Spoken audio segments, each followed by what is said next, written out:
તો આજે હું તમારી સાથે શેર કરીશ તહેવારોમાં સૌથી સરળ રીતે બનતી મીઠાઈની રેસીપી.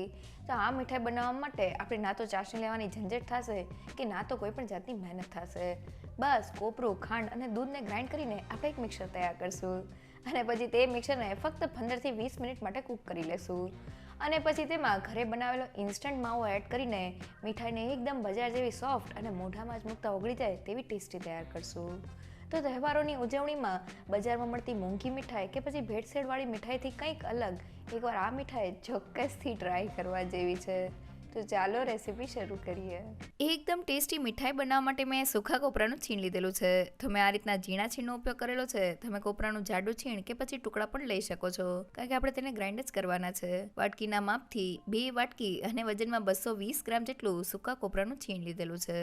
હવે મેં કોપરાના છીણથી અડધું એટલે કે 1 કપ અને વજનમાં 230 ગ્રામ જેટલી ખાંડ લીધેલી છે. અને હવે સૂકું કોપરું ગ્રાઇન્ડ કરતી વખતે એકદમ સોફ્ટ થઈ જાય તેના માટે મેં 1 વાટકી જેટલું દૂધ લીધેલું છે. તો મેં રૂમ ટેમ્પરેચર વાળા દૂધનો ઉપયોગ કરેલો છે. સાથે આપણી મીઠાઈ એકદમ સોફ્ટ તૈયાર થાય તેના માટે મેં અડધા કપ જેટલી મલાઈ લીધેલી છે. તો મેં તાજી મલાઈનો જ ઉપયોગ કરેલો છે. હવે બધી જ વસ્તુને ગ્રાઇન્ડ કરી લઈએ. તો બધી વસ્તુ ગ્રાઇન્ડ થઈને આપણું આ રીતનું થીક મિક્સર તૈયાર થઈ ગયું છે. હાથમાં લઈને મિક્સરને જોઈએ તો કોપરું એકદમ સોફ્ટ તૈયાર થઈ ગયું છે અને ખાંડ ગ્રાઇન્ડ થઈને મિક્સરમાં ભળી ગઈ છે.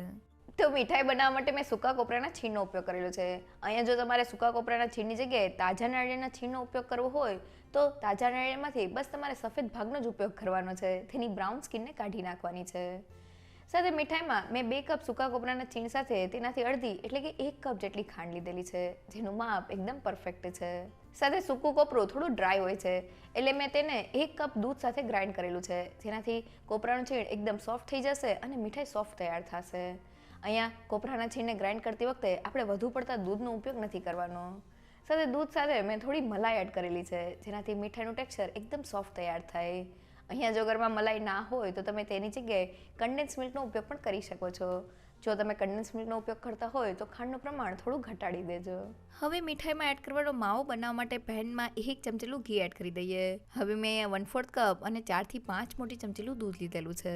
સાથે મેં અહીંયા ફક્ત અડધી વાટકી જેટલો મિલ્ક પાવડર લીધેલો છે, જે તમને બજારમાં ખૂબ જ સહેલાઈથી મળી જશે. હવે બધી જ વસ્તુને મિક્સ કરી લઈએ. તો મિલ્ક પાવડર સાથે માવો બનાવતી વખતે આપણે મિલ્ક પાવડરને દૂધમાં એકદમ સારી રીતે ઉગાડી લેવાનો છે, જેથી તેના જરા પણ ગાંઠા ન પડે. તો બધી વસ્તુ મિક્સ થઈને આ રીતનું સ્મૂથ મિક્સર તૈયાર થઈ ગયું છે. તો હવે તેને લઈને ગેસ ઉપર રાખી દઈએ અને એકદમ ધીમા ગેસ પર તેને સતત હલાવતા જઈને ઘટ કરી લઈએ. તો જેમ જેમ આપણું મિક્સર ગરમ થતું જાય છે તેમ તે થોડી જ વારમાં ઘટ થતું જાય છે. આ સમયે આપણે તેને સતત હલાવતા રહેવાનું છે, જેથી તેના જરા પણ ગાંઠા ન પડે. તે લગભગ 2 થી 3 મિનિટમાં તમે જોઈ શકો છો કે મિક્સર એકદમ સારી રીતે ભેગું થઈને ઘટ થઈ ગયું છે. સાથે તે પેનની સપાટી પણ છોડવા લાગ્યું છે. મીન્સ આપણો માવો તૈયાર થઈ ગયો છે. ગેસની ફ્લેમ બંધ કરી દઈએ અને તૈયાર થયેલા ઇન્સ્ટન્ટ માવાને એક વાસણમાં કાઢી લઈએ. તો મીઠાઈના મિક્સરમાં માવો એડ કરવાથી માવો મીઠાઈને એકદમ સરસ બાઇન્ડિંગ આપે છે. સાથે તેનો સ્વાદ પણ વધી જાય છે. અહીંયા મેં માવાને મિલ્ક પાવડર સાથે બનાવેલો છે. જો તમારે મિલ્ક પાવડરનો ઉપયોગ ના કરવો હોય તો તમે અડધો લીટર એટલે કે 500 ml જેટલા દૂધને 15 થી 20 મિનિટ માટે ઉકાળી લેજો. તેમાંથી દૂધનો માવો તૈયાર થઈ જશે. આ સિવાય જો તમારે રેડીમેડ માવાનો ઉપયોગ કરવો હોય તો બરફીના મિક્સરમાં તમારે 1 કપ જેટલા માવાનો ઉપયોગ કરવાનો છે. હવે મીઠાઈ બનાવવા માટે મેં જાડા તળિયાવાળું વાસણ લીધેલું છે. તેમાં ગ્રાઇન્ડ કરેલા મિક્સરને એડ કરી દઈએ અને તેને હલાવતા જઈને આપણે ઘટ કરી લેવાનું છે. તો આ મિક્સરને કૂક કરતી વખતે આપણે ગેસની ફ્લેમ ધીમી રાખવાની છે અને તેને સતત હલાવતા રહેવાનું છે, જેથી તે પેનના તળિયે ચોટે નહીં. તો લગભગ 2 થી 3 મિનિટ જેવું થઈ ગયું છે અને મિક્સર પહેલાં કરતાં થોડું ઘટ લાગે છે. ચમચામાં લઈને મિક્સરને જોઈએ તો અત્યારે મિક્સરની કન્સિસ્ટન્સી બરફીની જેમ જામે તેવી નથી. તો હવે તેને હલાવતા જઈને ઘાટું કરી લઈએ. તો લગભગ 4 થી 5 મિનિટ જેવું થઈ ગયું છે અને તમે જોઈ શકો છો કે મિક્સરમાં રહેલો બધો જ પાણીનો ભાગ એબ્ઝોર્બ થઈ ગયો છે અને મિક્સર એકદમ સારી રીતે ઘટ થઈને પેનની સપાટી છોડવા લાગ્યું છે. તો હવે આ સમયે તૈયાર કરેલા માવાને એડ કરી દઈએ. સાથે ફ્લેવર માટે અડધી ચમચીલો એલચી પાવડર એડ કરી દઈએ અને તેને સારી રીતે મિક્સ કરી લઈએ. તો મીઠાઈનું મિક્સર ગરમ છે એટલે માવો તેમાં એકદમ સારી રીતે ભળી જાય છે. તો તમે જોઈ શકો છો કે માવો મિક્સ થવાને લીધે આપણું મિક્સર એકદમ ઘટ તૈયાર થઈ ગયું છે. તો હવે આ સમયે તેમાં 1 મોટી ચમચીલું ઘી એડ કરી દઈએ અને તેને સારી રીતે મિક્સ કરી લઈએ. તો મીઠાઈ તૈયાર થયા પછી ઉપરથી થોડું ઘી એડ કરવાથી તેમાં મોઇસ્ચરનો ભાગ જળવાઈ રહે છે અને મીઠાઈ ખાવામાં સોફ્ટ તૈયાર થાય છે. તો મીઠાઈના મિક્સરને કૂક થતાં લગભગ 12 થી 15 મિનિટનો સમય થઈ ગયો છે અને તમે જોઈ શકો છો કે મિક્સર એકદમ ઘટ થઈને પેનની સપાટી છોડી દીધી છે. આ સમયે થોડા મિક્સરને હાથમાં લઈને જોઈએ તો મિક્સરની આ રીતના ગોળી વળી જાય છે. સાથે ચમચીને આ રીતના ઊભી રાખીએ તો ચમચી એકદમ સારી રીતે ઊભી રહી જાય છે. મીન્સ આપણું મીઠાઈનું મિક્સર બરફી જવા માટે રેડી થઈ ગયું છે. તો હવે ગેસની ફ્લેમ બંધ કરી દઈએ. હવે આપણે મીઠાઈને 2 લેયરમાં તૈયાર કરીએ છીએ. એટલે નીચેના લેયર માટે 2 કપ જેટલું મીઠાઈનું મિક્સર એક બાઉલમાં એડ કરી દઈએ. જ્યારે ઉપરનું લેયર આપણે પતલું કરવાનું છે એટલે 1 કપ જેટલું મિક્સર બીજા બાઉલમાં એડ કરી દઈએ. અને હવે મીઠાઈને બજાર જેવો દેખાવ દેવા માટે મેં ફક્ત 1 પિંચ જેટલો પિંક ફૂડ કલર લીધેલો છે. તેને એડ કરી દઈએ અને સારી રીતે મિક્સ કરી લઈએ. તો ફૂડ કલર એડ કરવો ટોટલી ઓપ્શનલ છે. અહીંયા તમે થોડા કેસરના તારને ગરમ દૂધમાં પલાળીને ઉપરના લેયરને યલો કલર પણ આપી શકો છો. તો બધી વસ્તુ મિક્સ થઈને આપણું મિક્સર તૈયાર થઈ ગયું છે. હવે મીઠાઈને સેટ કરવા માટે મેં નાની સાઇઝની ટ્રે લીધેલી છે અને તેની ઉપર બટર પેપરને લગાવી દીધેલું છે જેથી મીઠાઈ એકદમ ફટાફટ ડીમોલ્ડ થઈ જાય.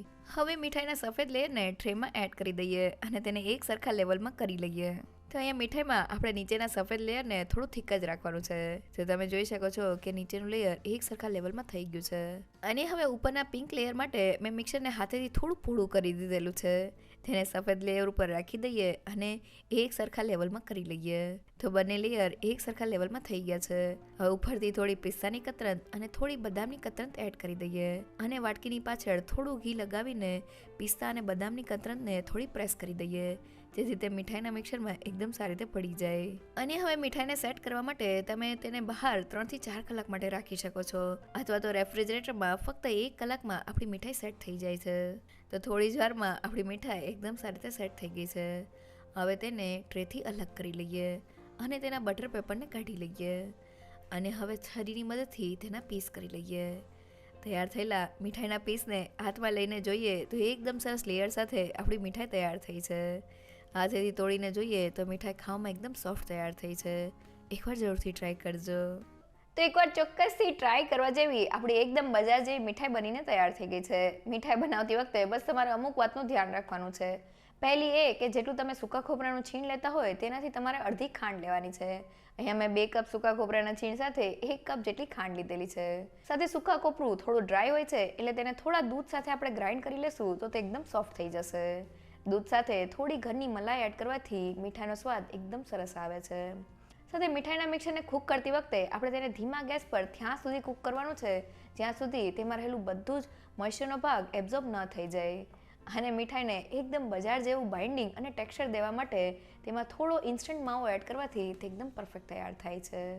જો તમને મારી આજની રેસીપી ગમી હોય તો મને કમેન્ટ સેક્શનમાં જરૂરથી કહેજો.